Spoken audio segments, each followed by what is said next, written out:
This morning, the Russian military struck missile strike across Mykolaiv. The head of Mykolaiv Regional Military Administration, Vitaly Kim, reported about it. According to him, previously 2 people were killed and 20 were injured. Among the victims is a child. 5 residential buildings were destroyed, 4 5-story and 1 2-story. Dnipropetrovsk, the head of the Sumy regional state administration, said that Lysychansk community had been shelled. According to him, the current day, the Russian army made 30 strikes from multiple missile launchers. Fields and gardens of local residents were shelled. The local farm was severely damaged. One of the shells damaged property, and 20 cows were wounded by shrapnel. The farm's chief veterinarian said that nature of the injuries indicated that not all animals would be able to survive. The man also added that the farm workers were not injured because they were in shelters.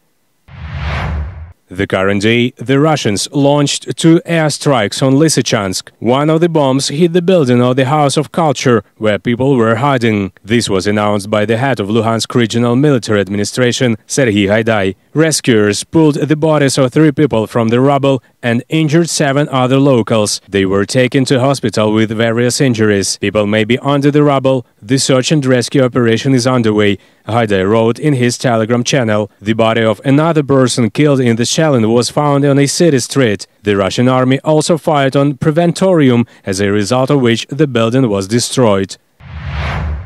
The head of the Luhansk Regional Military Administration, Serhiy Haidai, said that the Russians continue to destroy the region's civilian infrastructure. During the current day, shelling of the Donetsk plant of non-standard chemical equipment was recorded, and the building of the Azot plant checkpoint was damaged. According to the head of the region, in general, there are almost no surviving administrative buildings on the territory of the chemical plant. More than 25 houses were damaged in the region during the day. The enemy fired from artillery and rocket-propelled grenade launchers on 8 settlements in the region, including Donetsk, in which 2 people were killed, a mother and a son.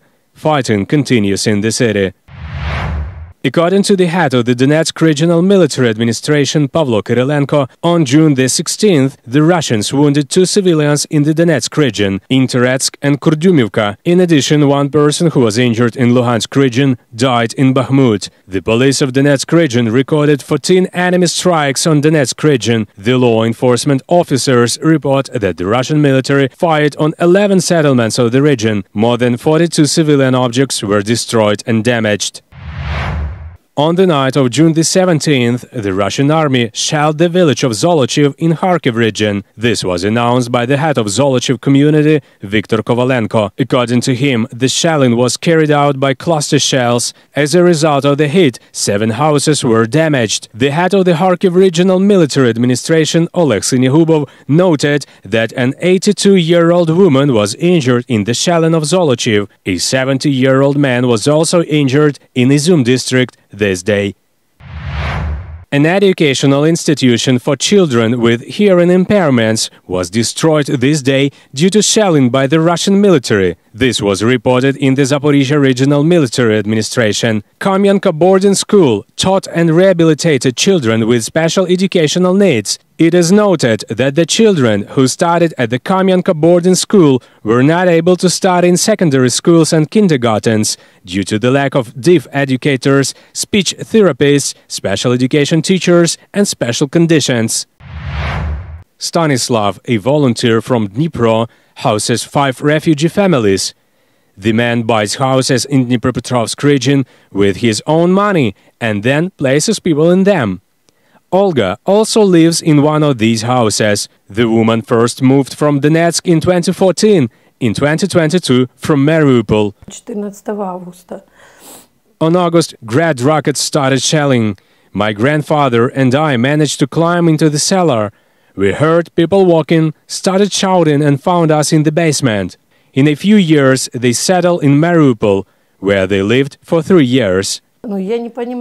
I did not understand what was happening. I never thought I would go to war a second time. It's scary. It seemed to me that I had to reach something and I had to wake up. But I woke up only now in Dnipro. They lived in Mariupol for almost 3 months under fire, without water, electricity, gas and heating. They were at home. The woman says they did not go to the shelter. Где много людей. There are many deaths in places where there are many people, and I was very afraid to see it again. I asked my husband, let's not go, let's sit. If we wanted to go to the drama theater, we gathered with the spirit for 3 days. While we were going to go there, the theater was destroyed. The boys went to collect water from the sea. We even cooked for children twice. When there is no water and light, there is no life. Yes, you cook on the fire, but there is no water. The children are crying, and I, as a cook, have to feed them. The settlers came to the Dnipro without documents and things. They lost them on the way. Нас под Манушем разбили. We were defeated near Mangush. We got into a shootout again. Our car broke down and caught fire. The boy Oleg died alone, and Slavik is still lying somewhere. We went on foot, we were taken away by soldiers, brought to the village alone, and then my husband and I went on foot. In Dnipro, a woman works as a cook and restores documents. Volunteers bought this house for Olga and her husband. Andriy and Yana are helping to repair the house. They left Lysychansk in Luhansk region at the end of March and live in a dormitory in Dnipro. We lived in a private house. All our lives we worked on enterprises, busy all day, and here we came to do nothing, full of bad thoughts. We decided to do something, some work, and understood that someone have suffered even more than us. Volunteer Stanislav Teplov helps refugees with country houses. He finds, buys and repairs houses for migrants. The man has already resettled 5 families. I spend my money on it, or I borrow. The money that comes from people is mutual aid. I bought some building materials, something else. People only need documents to settle. They do not invest a penny.